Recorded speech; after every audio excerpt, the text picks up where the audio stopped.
तो hey guys सबके स्वागत कर गोटे मोर मिनी ब्लॉग के एच जो कॉलेज। तो एच कॉलेज रे काଣା हवा केनता हवा आज दिन केनता जीवा चलो देखो जे। तो एच देखी पार्थुव सब दिन एंता भीड़ आसन बस रे और पिला उतरी आसी कॉलेज छक रे। तो कॉलेज छक रू पलि गला 2 किलोमीटर पलि आसी जवाहरलाल कॉलेज जे कि आमर कॉलेज आ पलि आसी देरे लाइब्रेरी जस्ट आगड़ा थीसी जेएसपी लिखा थीसी देखी थी वो जे जवाहरलाल कॉलेज पढ़ी थी। तो जेएसपी रो फुल फॉर्म होची जवाहरलाल कॉलेज पाटनागढ़।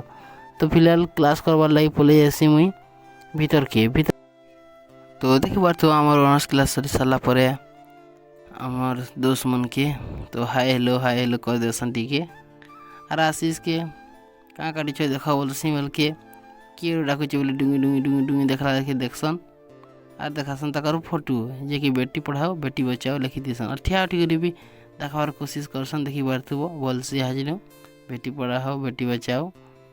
और आमर कॉलेज गर्ल्स मैंने भी देखी देखसन क्या करुछन बोली करी तो आमके देखी पार्थुव और मत भी और लाइक टे भी करदेव और आशीष येसन और आशीष के हिरो बोलसन कलर टे टेकी देसन और फिलहाल पलि आसू मजा मजलिस करी दोस्त संगे घर आड़ के।